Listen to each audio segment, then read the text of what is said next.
కాకినాడ జిల్లా తాళ్లరేవు మండలంలో భీమబాయి మహిళా మండలి ఆధ్వర్యంలో ఎయిడ్స్ పై అవగాహన కార్యక్రమం నిర్వహించారు. కేరళ హైస్కూల్ వద్ద విద్యార్థులు గ్రామ ప్రజలకు ఏపీ ఎయిడ్స్ కంట్రోల్ ప్రచార రథం ద్వారా వీడియో చిత్రాలు ప్రదర్శించి అవగాహన కల్పించారు.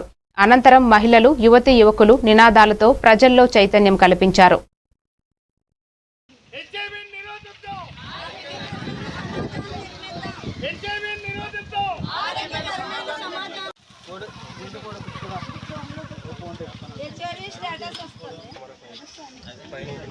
కేరళ పబ్లిక్ స్కూల్ వద్ద, ప్రకాష్ కాలేజ్ వద్ద, తాళ్లరేవు హై స్కూల్ వద్ద మరియు సొంత మార్కెట్ లోను, చొల్లింగపేట గ్రామంలో కూడా ఈ ఐఈసీ మెటీరియల్ క్యాంపెయిన్ మళ్ళీ ఎల్ఈడి ప్రోగ్రామ్ ని ఏర్పాటు చేయడం జరిగింది.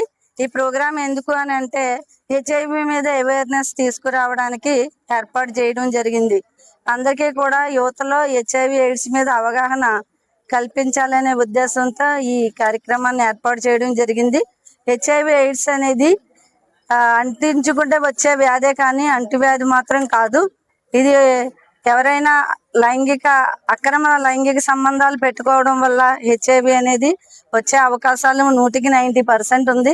అదేవిధంగా 10% సూదులు, సిరంజులు వాడకం వల్ల, తర్వాత బ్లడ్ గ్రూప్ గుర్తించకుండా బ్లడ్ బ్యాంక్ నుంచి ఎక్కించుకోవడం వల్ల కూడా ఈ హెచ్ఐవి ఎయిడ్స్ సోకే అవకాశం ఉంది. కాబట్టి అందరూ ఈ విషయాలను గుర్తుపెట్టుకొని మన యొక్క ఆరోగ్యాన్ని కాపాడుకుంటారనేసి తెలియచేస్తా ఉన్నాము.